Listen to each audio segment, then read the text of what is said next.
maestría, la defensa final del candidato Daniel Ildefonso Cervantes Vázquez, que va a presentar el tema de tesis de la búsqueda de endomorfismos eficientes en curvas elípticas binarias. Como siempre, la mecánica de nuestro examen será que le pediremos a Daniel que exponga por no más allá de 40 minutos, por favor, Daniel. Posteriormente, el comité, que está compuesto por el doctor Luis Julián Domínguez y el doctor Guillermo Morales Luna, le harán, y mi persona, le haremos preguntas al candidato y posteriormente les pediremos que nos dejen a solas para deliberar. Entonces, sin más preámbulo, por favor, comienza. Bueno, pues buenas tardes a ustedes. Mencionado el doctor Daniel Ildefonso Cervantes Vázquez, presentar el tema de tesis de la búsqueda de endomorfismos eficientes en curvas elípticas binarias. Más o menos la plática va a consistir de una pequeña introducción, hablando del trabajo que se ha hecho en este problema, y luego vamos a ver el desarrollo de cómo obtuvimos nuestros resultados. Bueno, entonces esta historia comienza hace 31 años, cuando Neil Koblitz y Victor Miller proponen el uso de curvas elípticas en criptografía. Bueno, ¿qué es una curva elíptica? Una curva elíptica la definimos de esta manera, como un conjunto de puntos sobre un campo que satisfacen esta ecuación. Y bueno, estas curvas elípticas tienen una propiedad, bueno, los puntos de estas curvas tienen una propiedad. Podemos construir el negativo de un punto, podemos sumar dos puntos y obtenemos un punto en la curva, podemos doblar un punto y podemos realizar una operación que se conoce como multiplicación escalar, que consiste en esto: dado un entero, pues calcular este producto, que se convierte en K menos 1 sumas del punto consigo mismo. Estas curvas, si le añadimos un punto extra, que le llamamos con infinito, juega el papel como una especie de cero. Entonces, con estas propiedades, este punto, bueno, se dice que forman un grupo. Entonces, esta multiplicación escalar es una operación costosa y surge la necesidad de poder calcularla. Entonces, una forma natural, por así decirlo, de multiplicar estos puntos es, bueno, con este algoritmo, que lo que hacemos es duplicar y sumar, ¿no? Por ejemplo, si queremos calcular un 5 y tenemos el punto, pues lo duplico, obtengo 2 veces el punto, lo vuelvo a duplicar, tengo 4 veces el punto, y le sumo el punto original y tengo 5 veces el punto. Entonces, prácticamente lo que hace este algoritmo. Sin embargo, no es del todo eficiente, o más bien se puede mejorar.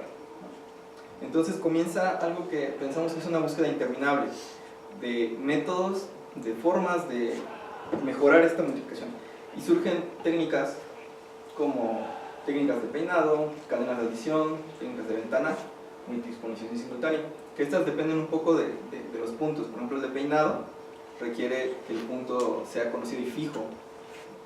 Las cadenas de adición, que el escalar, el entero, sea pues fijo. Existen otras técnicas como codificar el exponente o el entero, que por ejemplo la representación binaria o representaciones binarias, bueno, representaciones signadas. Y existen también métodos para algunas curvas elípticas particulares, como elegir un buen campo, elegir una representación del campo adecuada, o inclusive una representación adecuada del punto. Nosotros nos vamos a enfocar a lo que son los métodos mixtos, que hacen uso de algunas de estas, una mezcla de estas. Bueno, vamos a hablar un poco de trasfondo matemático para poder llevar toda la plática. Entonces vamos a definir un homomorfismo entre grupos. Tenemos que sean G y G' dos grupos, y tenemos una función entre ellos. Decimos que esta función es un homomorfismo si satisface esta propiedad, que si yo evalúo la suma de dos elementos, las imágenes pues las puedo separar. Y podemos clasificarlos como un monomorfismo si esta función es inyectiva, un epimorfismo si es suprayectiva, un isomorfismo si es biyectiva, y un endomorfismo si G y G' son del mismo grupo. También vamos a hablar del polinomio característico de un homomorfismo. Podemos pensar que es un polinomio el cual satisface que si evaluamos el homomorfismo en el polinomio, nos da 0. Y pedimos que sea de un grado mínimo. Bueno, vamos a empezar ya con el origen de esta búsqueda de métodos para acelerar. Bueno, en el 2001, Galland, Lambert y Manston, bueno, se dan cuenta que si toman un endomorfismo en un subgrupo de la curva, se cumple esto, siempre. Que phi, evaluado en un punto, nos manda lambda veces el punto, donde esta lambda está determinada por el polinomio característico de este endomorfismo. Y ellos hacen uso de esta propiedad y se dan cuenta que pueden, digamos, dividir este entero k, lo pueden dividir en dos, le llamamos mini escalares, y podemos aprovechar esta, que k veces un punto, lo podemos ver como k0 veces un punto, más k1 veces el endomorfismo del punto, que es lo mismo que esta ecuación, que el entero k es igual a k0 más k1 lambda, que nos da el endomorfismo, módulo r. Estamos suponiendo que el subgrupo tiene r elementos. ¿Qué ventaja nos ofrece esto? Bueno, que estas KI tienen aproximadamente la mitad del número de bits que K.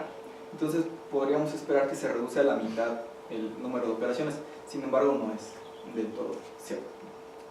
Bueno, surgen algunos problemas. Si este endomorfismo es costoso computacionalmente hablando, bueno, podríamos tener pérdidas o no ganancia en cuanto a separar el escalar o calcularlo por el algoritmo de doblar x1. Y bueno, otro problema que surge es que no se conocen muchas curvas con endomorfismos eficientes. Y aquí es donde entra Galbraith, Lin y Scott. En el 2009 proponen una manera de construir endomorfismos en unas curvas que las llaman GLS. ¿Cuál es su estrategia? Bueno, la estrategia es que empiezan con una curva en un campo primo, la trasladan a una extensión de este campo, utilizan métodos para generar esta función nu. De aquí se aplican el morfismo de Frobenius, que consiste en elevar los coeficientes de la curva a la Q,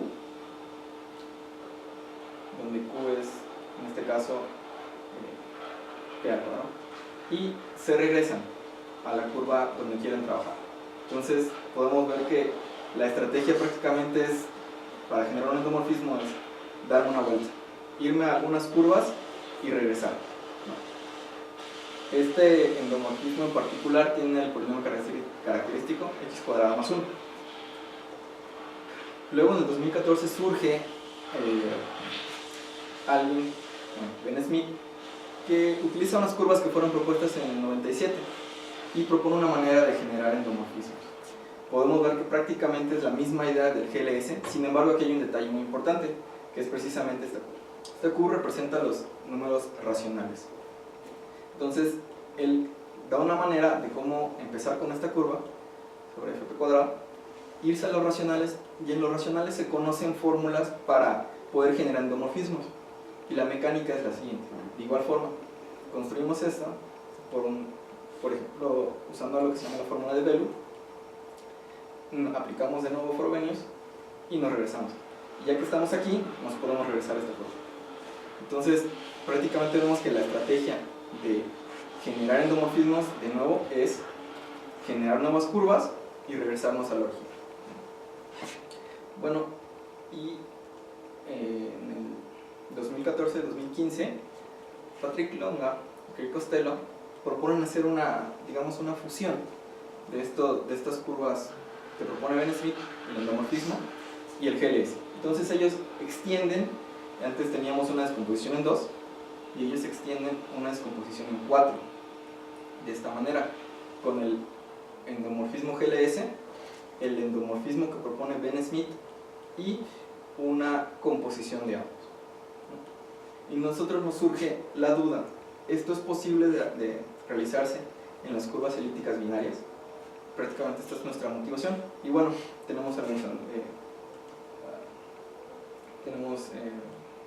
algunos antecedentes que en Hankerson, Caramini y Meneses demuestran que sí se puede, que estas curvas GLS se pueden adaptar para el caso binario, así cuando el primo es 2. En 2014, Oliveira, López Araña y Rodríguez Enríquez realizan una implementación de estas curvas GLS binarias, y ellos logran hacer, bueno, esta descomposición en dos, realizan toda la aritmética que requiere hacer estas operaciones. Y bueno, vamos a usar unas tablas con nuestro trabajo para poder estimar nuestros tiempos. Como vemos, ellos implementan la aritmética sobre el campo 2 a la 254 y nos dan los tiempos para multiplicación, la reducción modular, para calcular raíces cuadradas, para elevar el cuadrado, para hacer la inversión. Como vemos, hacer una inversión en este caso es algo muy costoso, ¿no?, computacionalmente hablando.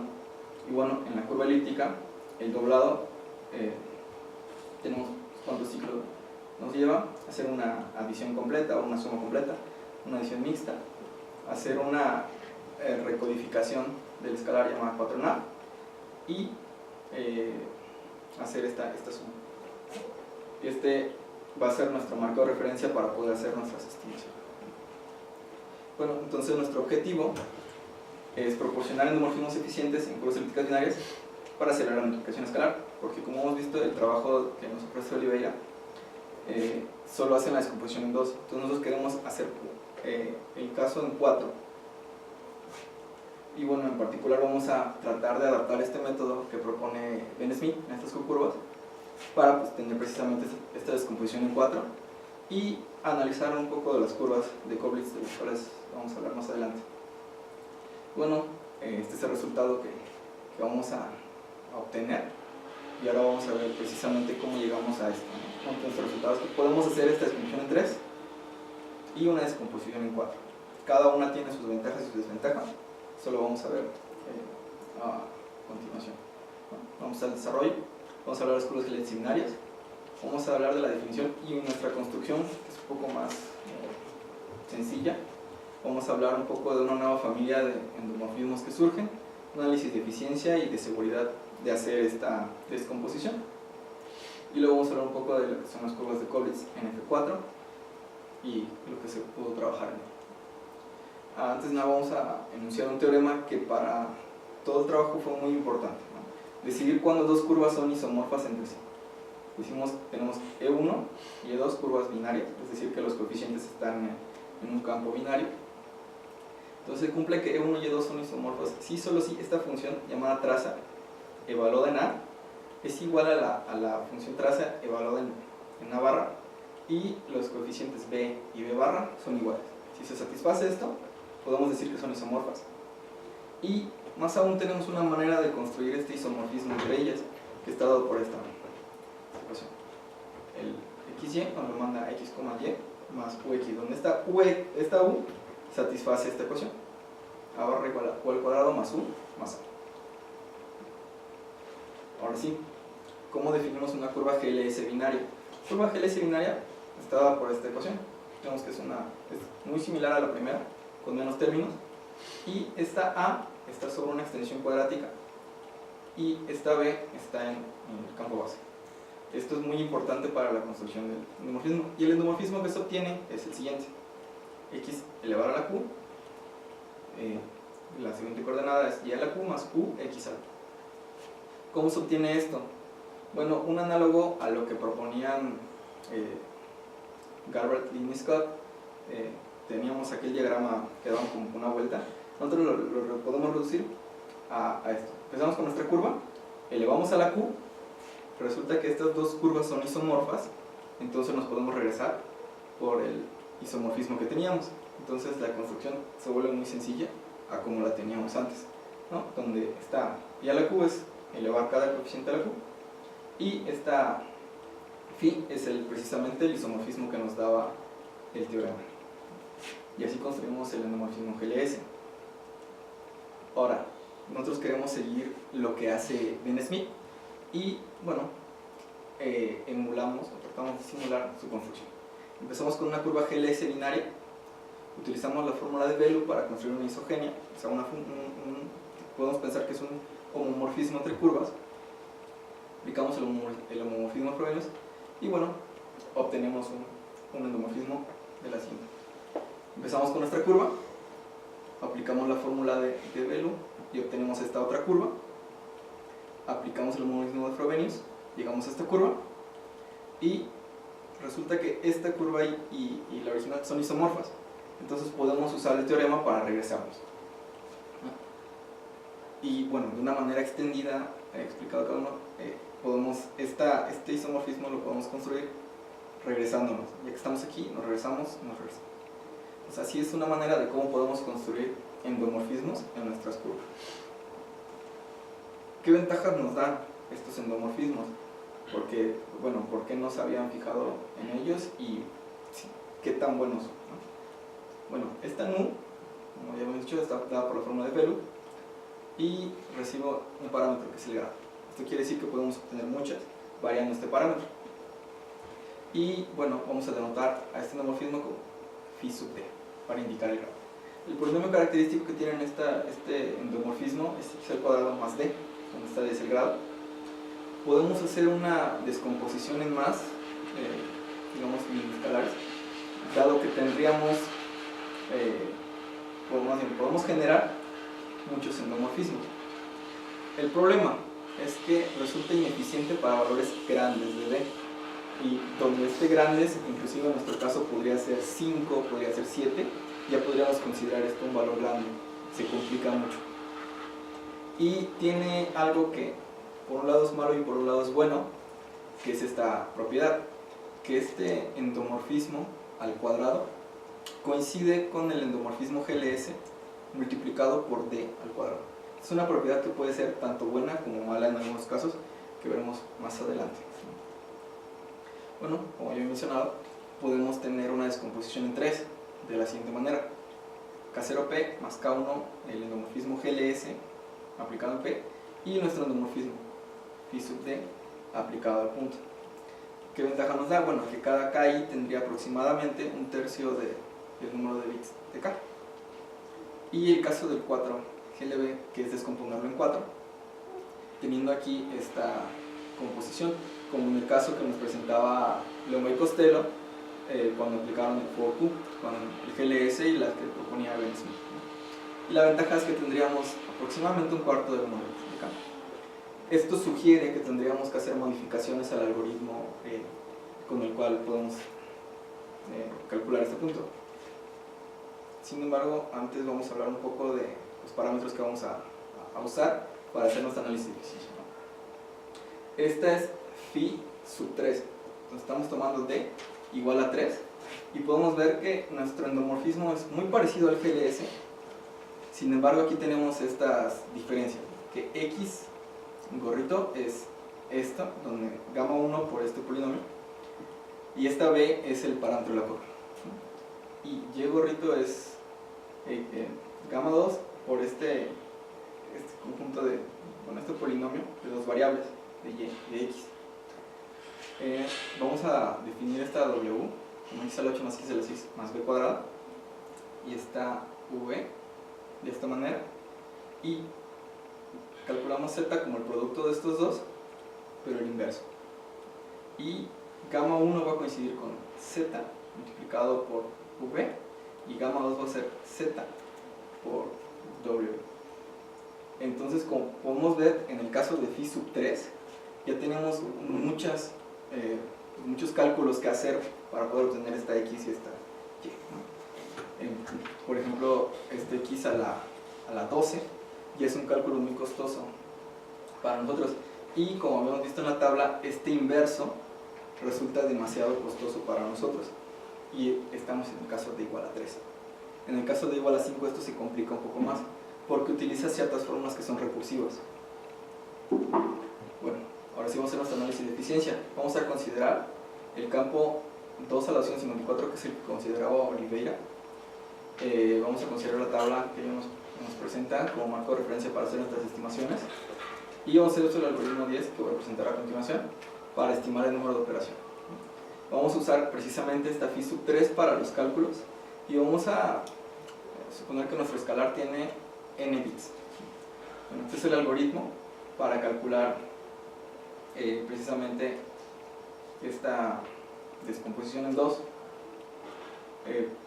Lo que nos interesa principalmente es este ciclo, que vemos que es similar al que teníamos en la manera natural. Sin embargo, aquí cambia un poco por esta w, y aquí tenemos que hacer 3 sumas. En nuestro caso, que tenemos que extender este endomorfismo, van a haber ciertos cambios, que son los siguientes. Para empezar, bueno, nuestra entrada, que eran 2 enteros, ahora van a ser 3, y vamos a calcular precisamente esta suma. Vamos a calcular este W1A, que es una codificación del escalar.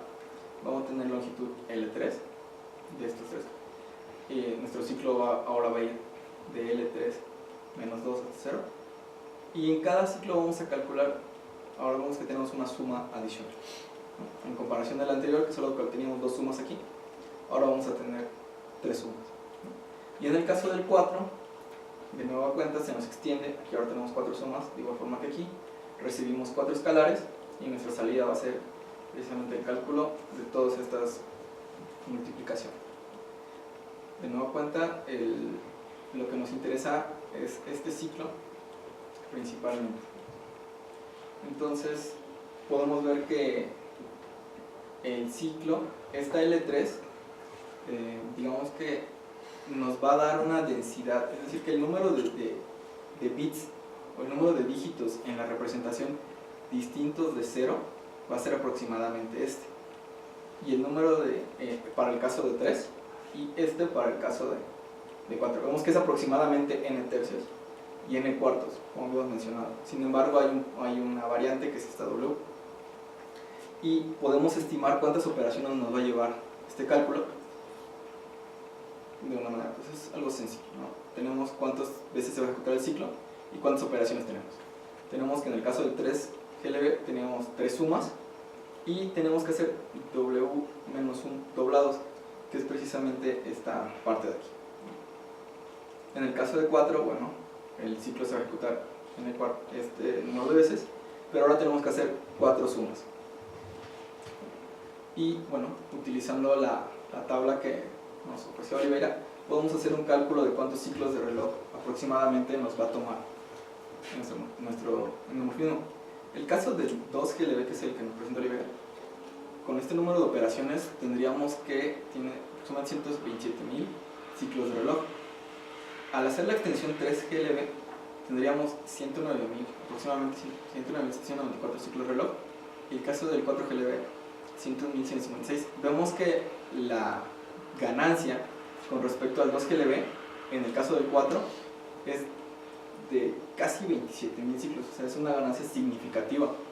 Sin embargo, esto es una estimación y no estamos considerando algunos cálculos extras. Por ejemplo, no estamos calculando este pequeño ciclo, no estamos tomando en cuenta, y hay algunas funciones relacionadas a la seguridad que tampoco estamos tomando en cuenta.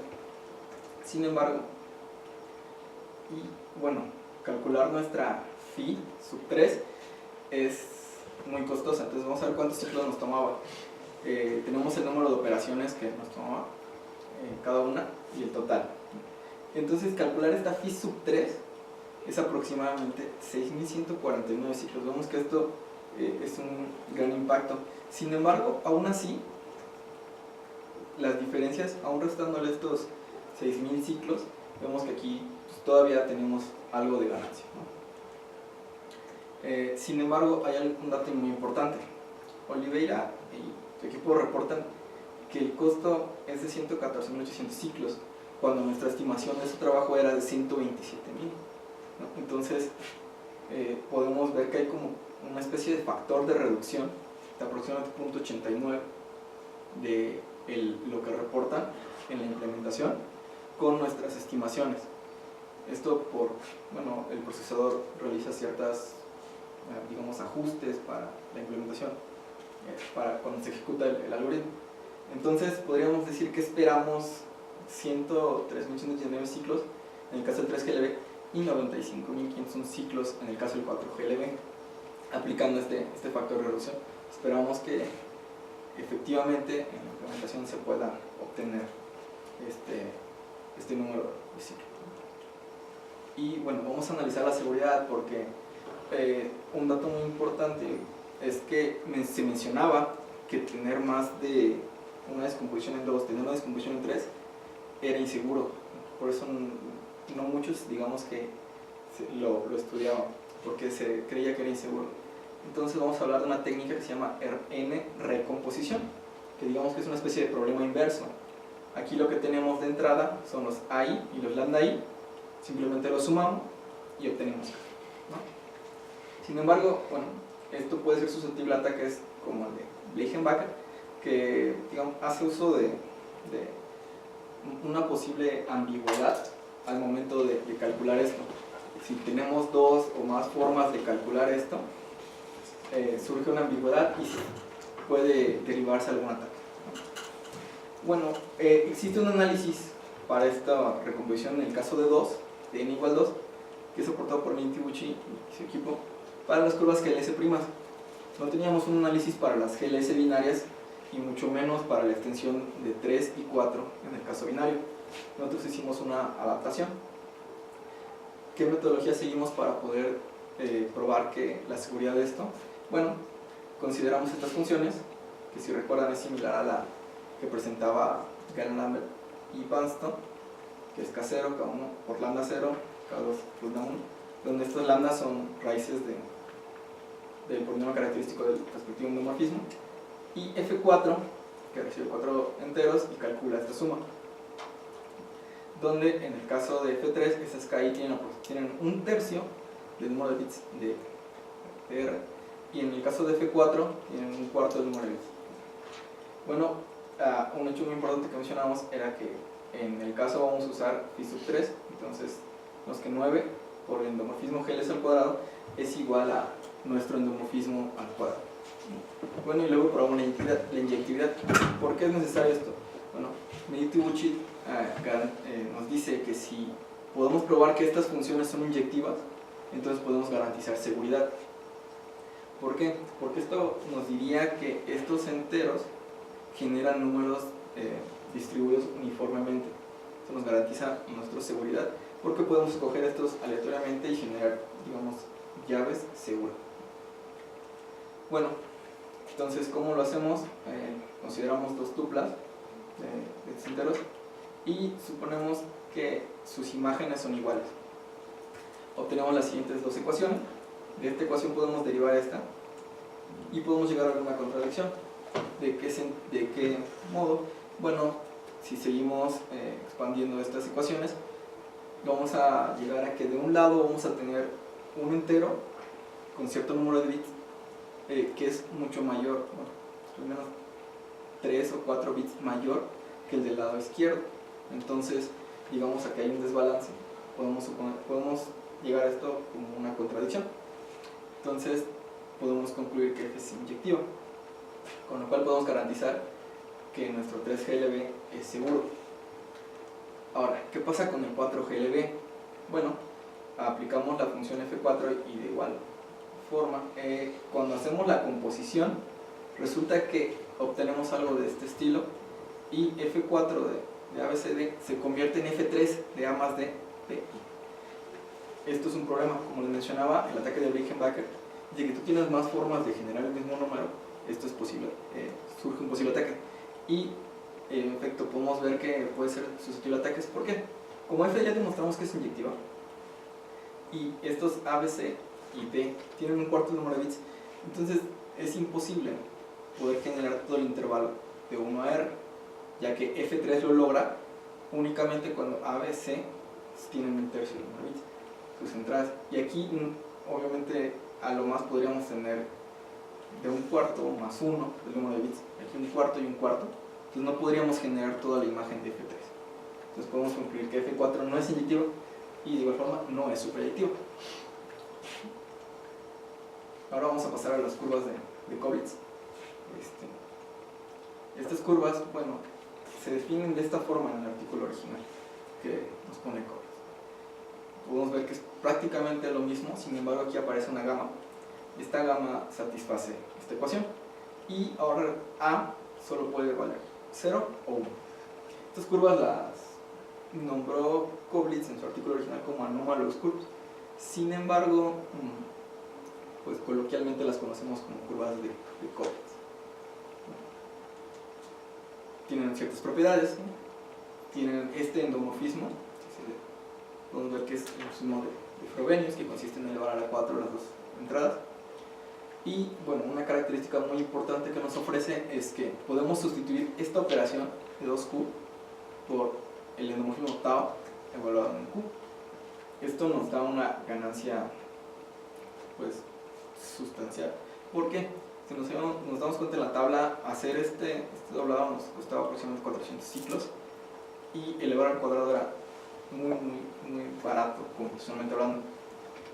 Tiene una propia codificación del escalar que llamamos tau nav, y bueno, requiere calcular 4 cuadrados, porque x al cuadrado, y vuelvo a calcular su cuadrado para obtener x al cuarto, lo mismo con yo. Bueno, nosotros nos dimos cuenta en toda nuestra búsqueda de encontrar endomorfismos en las GLS, nos dimos cuenta que se puede extender esta ecuación de una manera interesante, ¿no? Y nosotros le llamamos curvas de Collins generalizadas.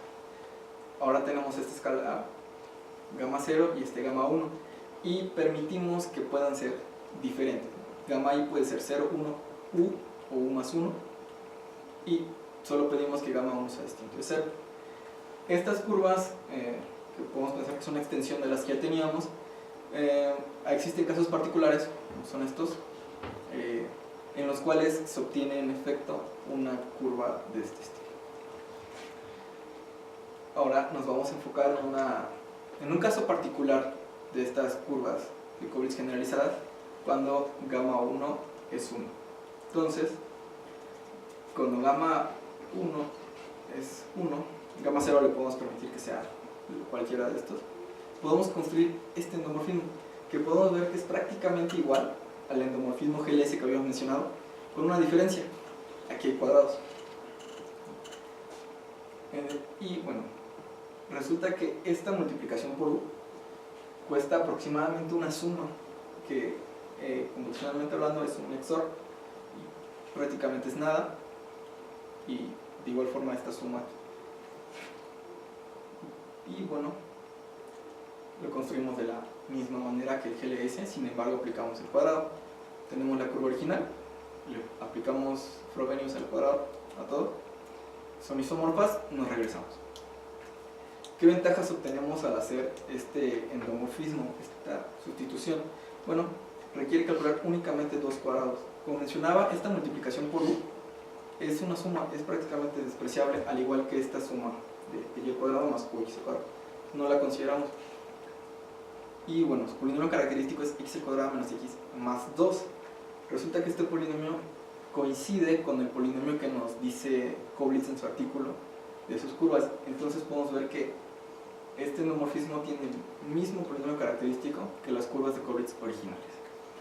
Y bueno, al tener únicamente 2 cuadrados, podríamos reducir a la mitad el costo total de calcular este endomorfismo con respecto al tau original. En un artículo más reciente se ve que en efecto calcular un cuadrado tiene un costo aproximado de 20 ciclos, y aplicar un tau, que es a calcular 2 cuadrados, tiene un costo de 40 ciclos. Entonces podemos ver que al nosotros tener la mitad de cuadrados, nos costaría este endomorfismo aproximadamente 40 ciclos por los 2 cuadrados. Entonces esto genera un gran impacto en estas curvas de Koblitz. ¿Por qué? Porque no son muy estudiadas realmente. Casi, bueno, no mucha gente las utiliza en la práctica, a pesar de que son estandarizadas, ¿no? Entonces pensamos que esto podría darle podría ser significativo para estas curvas y podrían entrar en más uso. Bueno, ¿cuáles son nuestras conclusiones y trabajo futuro? Nuestros resultados: obtuvimos una familia de endomorfismos en curvas GLS binarias, ya las hablamos, las phi sub d. Obtenemos un nuevo endomorfismo en estas curvas de Koblitz en F4, que acabamos de ver, que bueno, nos permite acelerar prácticamente al doble el costo del endomorfismo. Y bueno, ofrecemos un análisis de seguridad en la técnica de la gran recomposición para el caso N3 y 4 en las curvas GLS binarias, ¿no? Nuestras conclusiones: bueno, que gracias a las propiedades de las curvas podemos realizar la multiplicación escalar un poco más rápido de la habitual, y en particular, bueno, tenemos esta nueva familia de endomorfismos, extendemos el método GLB. Sin embargo, en ocasiones puede resultar ineficiente. Hay casos en los que ahorita estamos trabajando con el campo 2 a la 254, Aquí resulta eficiente por ser un campo grande. Si tenemos un campo pequeño, esto puede resultar ineficiente por el gran costo que nos genera calcular esta phi sub d. La 4 recomposición nos ofrece una aceleración considerable con respecto a la original, sin embargo resulta insegura, por lo que podemos ver, al menos con nuestro endomorfismo. Un estudio con otros endomorfismos podría decir que sí es seguro. Y bueno, en las curvas de Koblitz pueden ver una aceleración al reducir las operaciones que requiere Frobenius a la mitad. El trabajo futuro, bueno, es realizar una implementación en C de nuestro endomorfismo y del algoritmo 3GLB y 4GLB para, bueno, obtener una estimación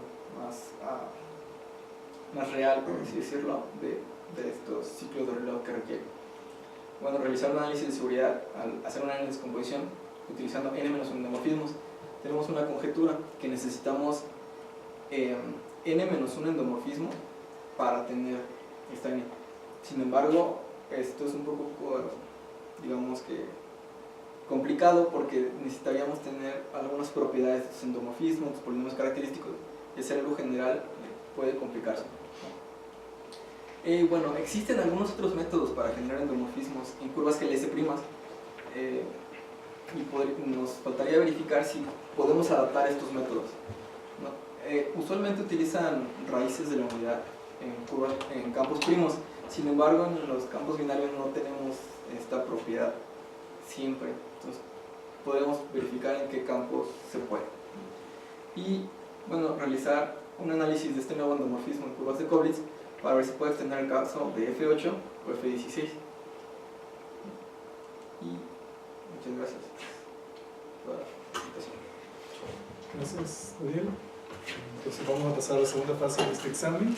Procedemos a las preguntas que va a realizar el comité. Comenzamos con nuestra edición con el investigador invitado por el centro, doctor Luis León. Por favor. Gracias. Muchas gracias por tu presentación. Tengo entendido, hiciste pruebas iniciales con Magma, ¿verdad? Sí, tenemos pruebas con Magma.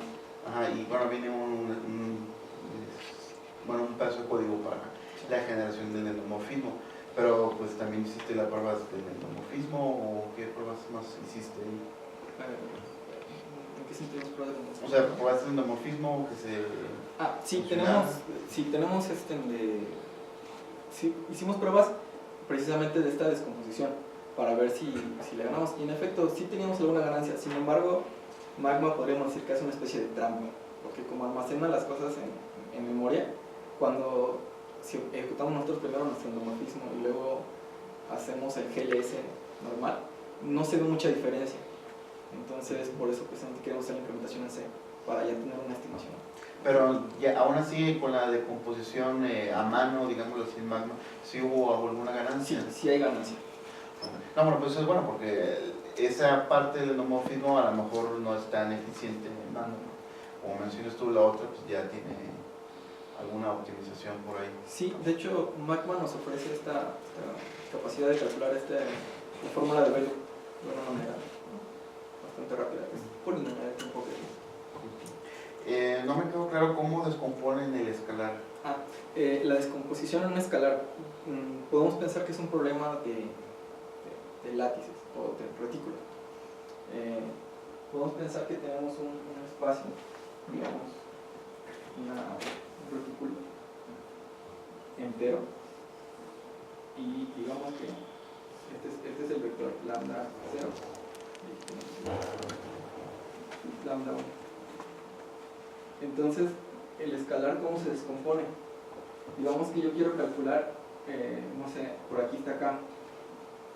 Y lo que quiero hacer es encontrar un punto en esta malla que se aproxime acá y que tenga norma mínima como vector. Entonces, ¿cómo se hace esto? Bueno, se resuelve un sistema de ecuaciones. Yo tengo una matriz, en el caso 2, tengo una matriz que es la base de este retículo, y yo obtengo, digamos que calculo el vector. Hago esta multiplicación. Realmente aquí hay un escalar que es el discriminante de esta matriz. Yo aplico la inversa a esta matriz, y esto me va a dar un vector que van a ser precisamente estos escalares. Y El caso 3 y 4 se hace exactamente igual. Yo construyo mi base con estas lambda, obtengo el vector K0, 0, 0, dependiendo del caso, multiplico por la matriz inversa del determinante y obtengo mis escalares. Se han hecho algunos estudios relacionados a esto, en el cual garantizan que sí se obtiene precisamente esta característica de reducir el número de bits. Sin embargo, experimentalmente tenemos casos en los que sí, en los que no. A veces uno, digamos, no sé, uno sí tiene la mitad del número de bits, o a veces menos, y el otro tiene un poco más.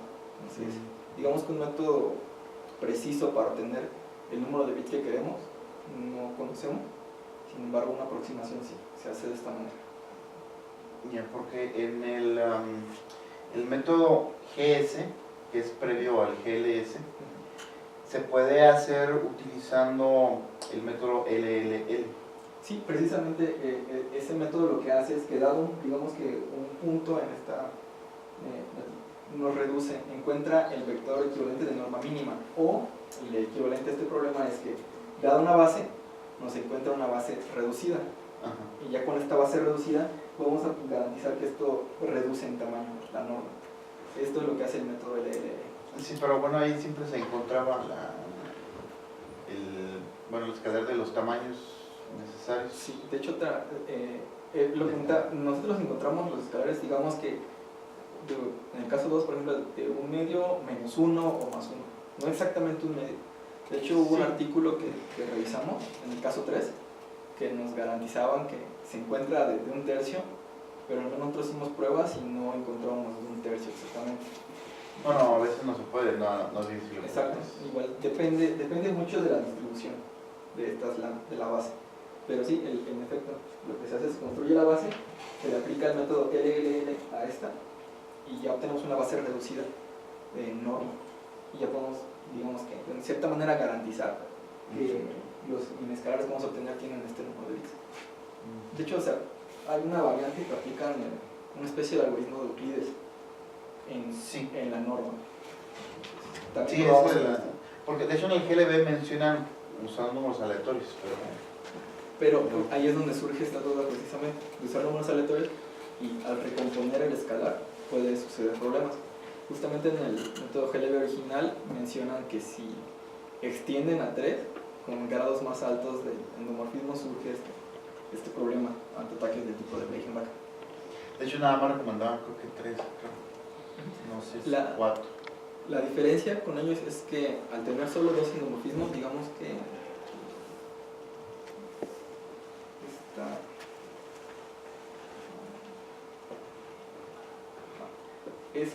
esta tercer componente que ellos ponen, en vez de tener uno extra, usan esta psi, pero al cuadrado.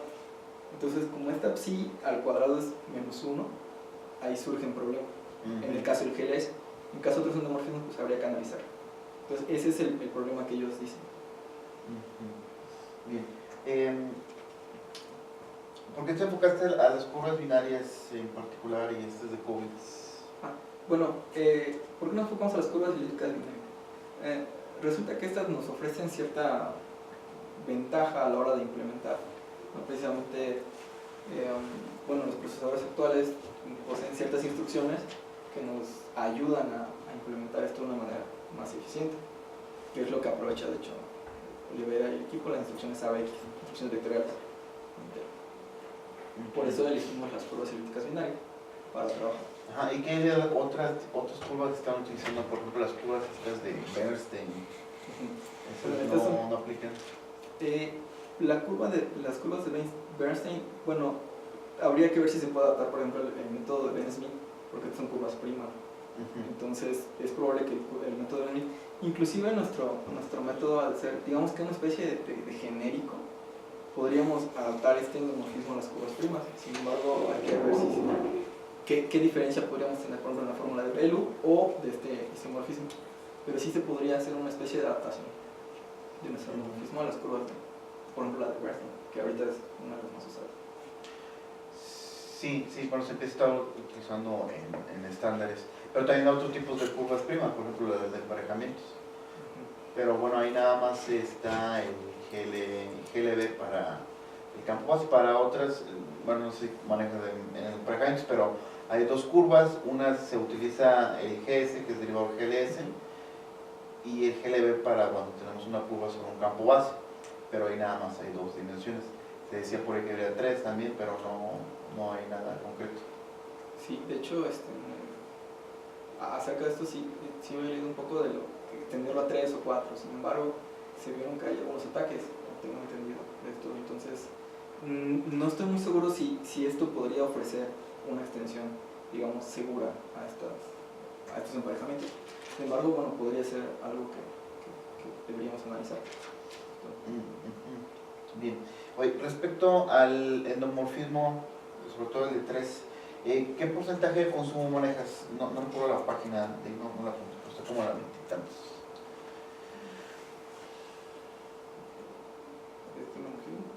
Creo que por ahí estaba. Ajá, ahí sí, en la anterior estaba rojo. Ahí. Es 6,000 ciclos respecto a ¿cuánto? A 100,000. Bueno, esto lo estoy estimando con respecto a las mismas tablas que nos da Libre. No nos Sandy Bridge, no recuerdo realmente a qué frecuencia está. Porque mencionas que es costoso ese endomorfismo, pero son 6,000 de 100,000. ¿Y cuál es el porcentaje de ganancias? Como del 10%.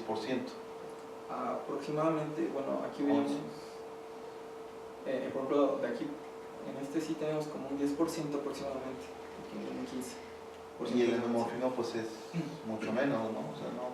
Sí, pero por ejemplo, aquí, en el algoritmo al menos presentado, aquí estamos calculando esta phi sub 3, sin embargo nosotros cuando hicimos esta estimación estamos considerando que esto lo hacemos en precómputo.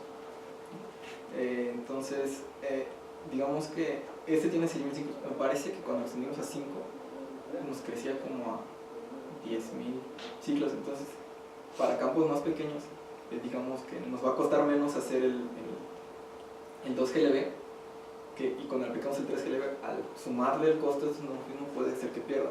De hecho, bueno, en la tesis hay un ejemplo en un campo chiquito donde vemos precisamente que se pierde esta ganancia. Por eso decimos que es costoso. De hecho, el término eficiencia en este trabajo no es, digamos que, algo preciso.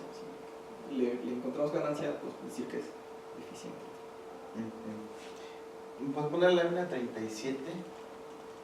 Me quedó una duda por ahí, pero tiene... ¿Y la 36? No, está bien. Bueno, mi última pregunta sería, ¿cuál es la referencia 14? Sí. Es precisamente... ellos hacen precisamente esta dimensión 3. Ellos lo que hacen es que obtienen un elemento, si no me equivoco, un elemento que no tiene raíz cúbica y utilizan este elemento como nuestra U. Ellos hacen esto, sin embargo, lo aplican acá y la Y se queda estática. La Y no cambia y a la X la multiplican por este elemento y generan otro endomorfismo. Y sin embargo, nosotros no tenemos estas propiedades en la binaria. Entonces, necesitaríamos ver si hay otro. Bien, bueno, muchas gracias. Muchas gracias. Guillermo, por favor. Ya, gracias. Si consideras una curva elíptica y en ella a la colección de todos los endomorfismos, a esta colección le puedes dar una estructura correcta. Sí, puede ser una estructura de grupo, el grupo de Galois, por ejemplo. Independientemente de que sean invertibles o no los endomorfismos. No, necesitamos pedirle que tenga la inversión. Sin embargo, el anillo, de hecho se forma un anillo de endomorfismos porque los endomorfismos están dados, bueno, el endomorfismo freudiano los genera. Entonces tenemos esta propiedad.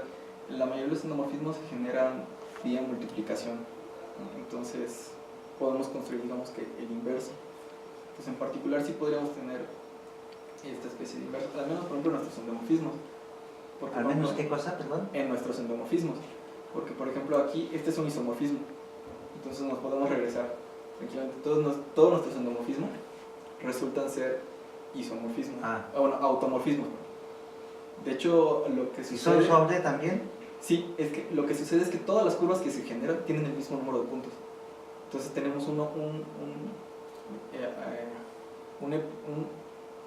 monomorfismo, y al tener el mismo número de puntos tenemos ya que es sobre, entonces tenemos el isomorfismo. Ok. Y cuando consideras estos endomorfismos, automorfismos particulares que estás introduciendo,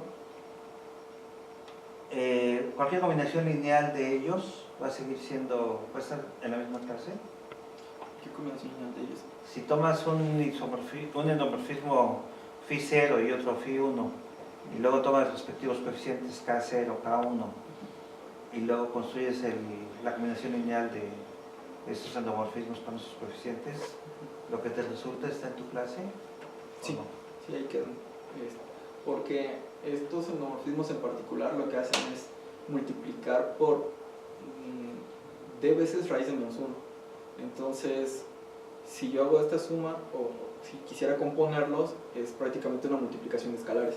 Entonces sigue quedando entre la familia, por así decirlo. Entonces tu clase es cerrada. Es cerrada. La composición Exactamente. de operaciones, ¿sí? Sí.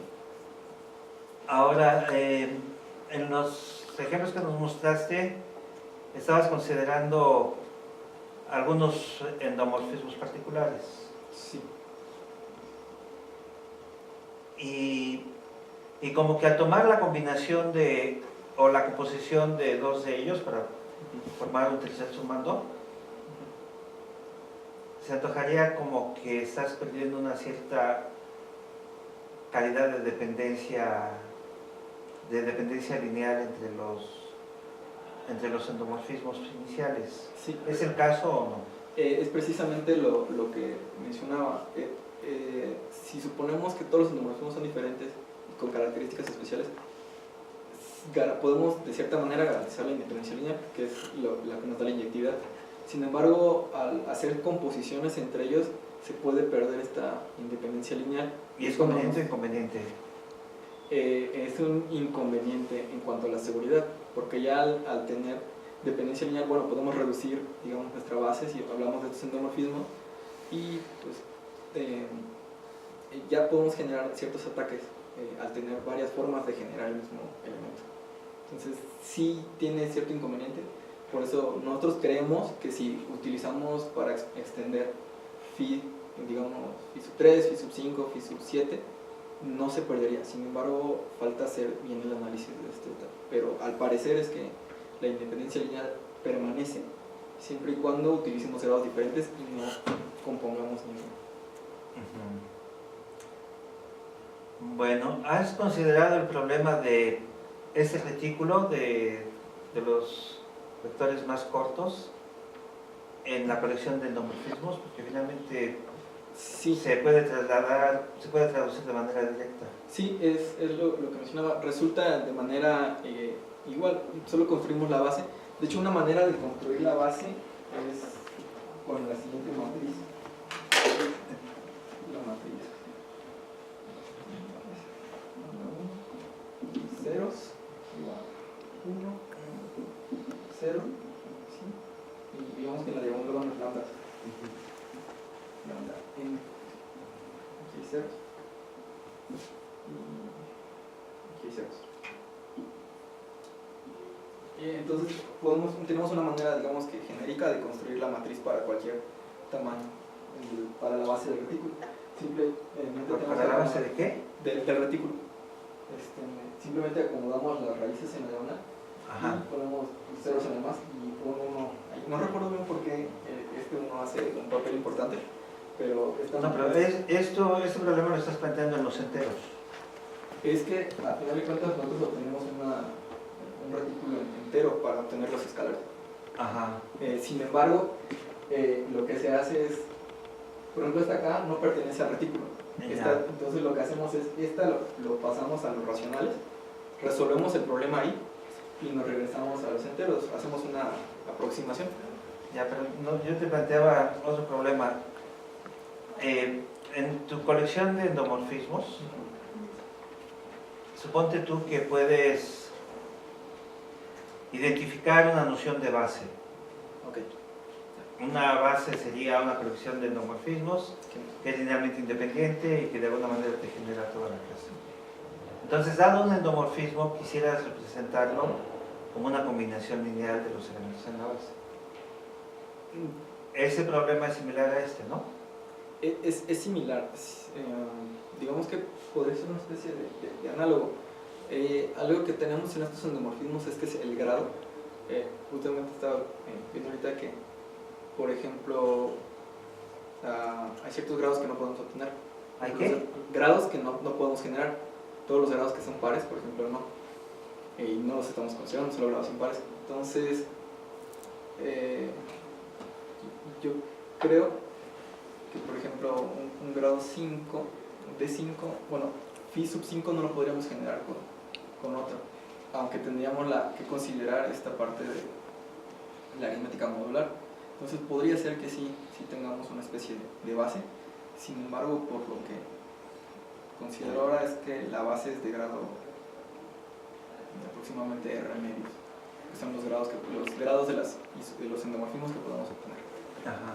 Pareciera que no hay una base como tal que pueda generar todos. Bueno, más que la base trivial, que es el conjunto de todos. ¿Pareciera o es una actualidad? No podría asegurárselo ahorita porque depende de la R. Bueno. Ahora hablaste de... ¿Me recuerdas la definición de polinomios característicos de endomorfismos, por favor? Sí, hablé de un polinomio de grado mínimo. Al evaluar el endomorfismo, obtengo 0. O sea, prácticamente el endomorfismo viene siendo una raíz de este polinomio.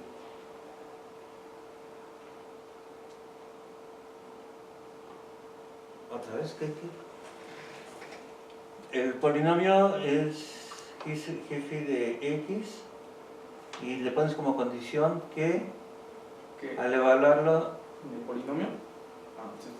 Al evaluar este endomorfismo en el polinomio, siempre me da 0. Te da el polinomio idénticamente 0. Sí. Y P... para P es cualquier un punto P. Sí, para un punto. Ah. Un elemento. Sí. Es que me confundió. Supuse que lo estabas hablando en un punto particular. Quería ver cuál era ese punto. Sí. Entonces pides que al evaluar el polinomio en phi tengas un endomorfismo idénticamente 0. Exactamente. Ajá. Eso es lo que nosotros pedimos para llamar polinomio característico de un homomorfismo en general. Y si para cada polinomio consideras la colección de endomorfismos para los cuales ese polinomio es el característico, ¿qué estructura algebraica tiene esa colección de endomorfismos, sabes? ¿Cuáles son condiciones necesarias y suficientes para que dos endomorfismos te definan un mismo polinomio característico? No podemos pensar en sus autovalores, por ejemplo, o sus autovectores que coincidan. Entonces, podríamos pensar que el polinomio que satisfacen es exactamente el mismo. ¿Y cuál es el eigenvalor de un endomorfismo? ¿O cuáles son los eigenvalores de un endomorfismo? Bueno, dada la matriz que genera este endomorfismo, podemos pensar como una especie de transformación lineal. ¿Lo ves como transformaciones lineales? Sí, exactamente. Entonces, En una base de las extensiones de los campos que estás considerando. sí. Vamos a pensar como una especie de transformación lineal. Ajá. Y entonces, si tuvieran una misma descomposición espectral, deberían de tener el mismo polinomio característico. Sí. O alguno divide al otro. Ajá. Muy bien. Bueno, todo esto debería de tener aplicaciones prácticas. Suponte que Alicia y Beto quieren convenir en comunicarse con el Gamal utilizando pruebas elípticas. Entonces, tú les querrías proporcionar una plataforma donde las operaciones sean eficientes y con tus endomorfismos pues les podría sugerir que realicen las operaciones de cifrado y descifrado de manera eficiente. O inclusive la generación de llaves. Entonces, con el Gamal, ¿qué tipo de parámetros deben de tener los campos para que se puedan aplicar estos métodos? Bueno, lo que mencionaba, podremos pedir únicamente que tenga cierto tamaño, por así decirlo, adecuado para poder tener esta descomposición, porque si consideramos campos un poco más pequeños podría no haber ganancia. Entonces no pedimos, digamos, que un parámetro extra en cuanto al protocolo, porque algunos, como ya mostramos, que en el caso de 3 pues tenemos la misma seguridad, entonces no hay que pedirle nada, simplemente sería hacer una especie de análisis del campo que estás trabajando, conviene hacer 3, 4 o 5 descomposiciones, pero parámetro extra de endomorfismo, no. Quizá el único característica que considerar es el tamaño del campo. Ajá. Bueno, y finalmente, ¿hablas maya? Conozco algunas cosas, pero sí, el final era gracias en maya. ¿Pero conoces, hablas o no? Puedo entender cuando están hablando, pero se me dificulta un poco. ¿Les recomendarías utilizar maya como el sistema de cifrado? Un esquema de cifrado, una especie de codificación. Yo creo que sería un poco ambiguo, porque hay demasiadas variantes del mismo lenguaje. Por ejemplo, esta forma de agradecer que puse es muy propia de la península. Por ejemplo, en El Salvador hay otras maneras de agradecer. Ajá. Entonces, yo creo que no, porque estaría ambigüedad. Bueno, gracias. Gracias, Guillermo. Sí, yo tenía algunas preguntas cortas. ¿Te puedes ir a la lámina en la que explicas, muy al principio, en la que explicas las técnicas para acelerar la multiplicación escalar?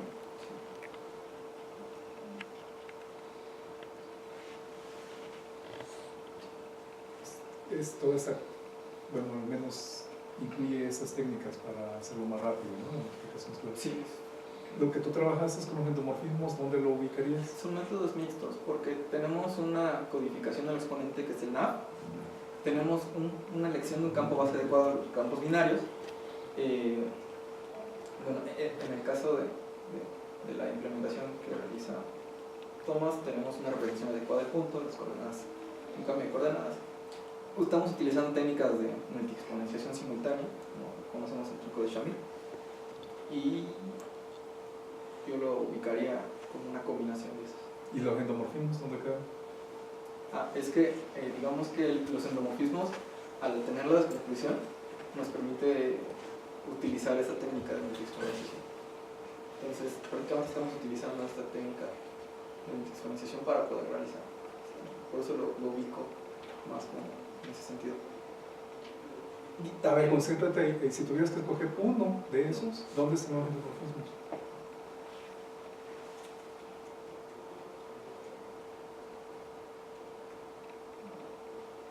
Quizá en una curva con propiedades especiales. Pues es eso, ¿no? Sí, ahí están los endomorfismos.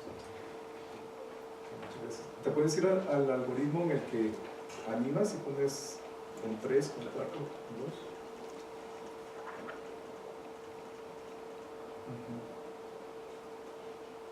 ¿Realmente qué nos está, por ejemplo, comparando el de 2 con el de 3? ¿Qué te estás ahorrando? Porque así visto, Sí. viéndolo así nada más superficialmente, pareciera que lo complicas, ¿no? Sí. ¿Qué ganas? Y lo que ganamos es que el número de bits en este caso, digamos, le llamamos L2, entonces este ciclo va de L2 hasta L2 hasta 0. En este caso, como mencionó anteriormente, esta L3 reduce aproximadamente n tercios y n cuartos. Entonces este ciclo reduce el número de operaciones al tener esta descomposición. Eso es lo que nos estamos ganando, que el ciclo reduce, digamos, que el número de operaciones que realiza. ¿Qué son las L1, 2 y 3 entonces? Bueno, pues, L1, ¿qué son? Esta L1 es el número de dígitos, por así decirlo, de la representación, que son diferentes de 0. Eso es L1 para ti. Sí. Entonces, cuando es 0 realmente no hacemos nada. Entonces, lo que nos interesa es contar cuántos son distintos de 0 para ver cuántas operaciones hay. Estos son estas del eje. Entonces, al final, si quieres comparar el de 2 con el de 3, que era el que te pongo en ello, ¿cuál es el ahorro que vas a esperar en el número de operaciones? Número de operaciones, bueno, aquí quedan 2 segundos. Queda n entre w menos 1 por... Bueno, aquí obviamente sustituiríamos esto por un 2, aquí un 2. Y reduciríamos aproximadamente un tercio de los doblados por el escalar que tenemos. Y las sumas, bueno, las sumas nunca... A ver, pongámosle el número 100 es igual a 256. Ok. ¿Cuántos doblados y sumas haces con el de 2 y cuántos haces con el de 3? Bueno, digamos que con el 2 pues haríamos 128, 1 entre 128 por 128 aproximadamente, salvo por este factor W menos 1, doblados. Si quitamos el W menos 1 haríamos 128 doblados. Pero es que lo quitas, ¿no? Porque se va. En esa situación se va. Pues serían 128 doblados y aquí haríamos 256 aproximadamente. ¿Cuántas sumas? Bueno, es que depende del NAV. Entonces, aproximadamente 256. 256 sumas dividido No, entre dividido entre el 2. y el doble menos 1. Ya, exactamente, por ello depende del W. Pues sí. ¿Ese para el de 2 y para el de 3? Ya nos queda el factor 3, entonces 206, 80, vale 128. A ver, te voy a hacer una pregunta más directa. ¿Te ahorras sumas? No, la suma no es ahorro. Eso Lo único que puedes me ahorro son doblados. decir. Y entonces puedes decir cuántos doblados cuesta en el caso de 2, de la opción de 2, y cuánto en el de 3. Bueno, aproximadamente nos toma la mitad de doblados en el caso de 2. ¿La mitad de qué? De doblados del total de en el caso de 206 nos toma 128. 128 dólares. ¿En entre 2? Sí, n entre 2. En el caso de 2, bueno, n entre 3 en el caso de 3. Y n entre 4. Entonces no sería una respuesta muy sencilla decir que se tenga una exposición de 2, de nada, sería n entre 2, si una exposición de 3 es n entre 3, Sí. doblados. Sí. Y ese es el ahorro, ¿no? Sí. La diferencia de n entre 2 menos n entre 3. De hecho, lo que se puede observar prácticamente es que siempre se va con el 4 con el 4. Entonces las sumas siempre se quedan como están. Las sumas se quedan como están y los ahorros están en el otro lado. Los doblados. Mencionabas de que las curvas de Koblitz no han sido muy estudiadas. Utilizadas en la práctica. Estudiadas realmente sí hay muchas. De hecho, hay hiperelípticas Koblitz. Entonces, quizá fue un error, pero me quería referir a que no son muy utilizadas en la práctica. A ¿Las pesar curvas de Koblitz? en F4. Ah, en F4. Sí, en F4. ¿Y en F2? De esas sí, están bastante utilizadas. Aunque hay algunos ataques, pero sí. ¿Te referías a F4? Sí, Entonces? F4. Sí. En el caso particular de F4. Efectivamente, no han sido tan utilizadas. Y finalmente, el método de numeración maya que usaste en tu tesis no lo usaste en tu presentación. ¿Por qué? Por cuestiones de facilidad para ir al frame.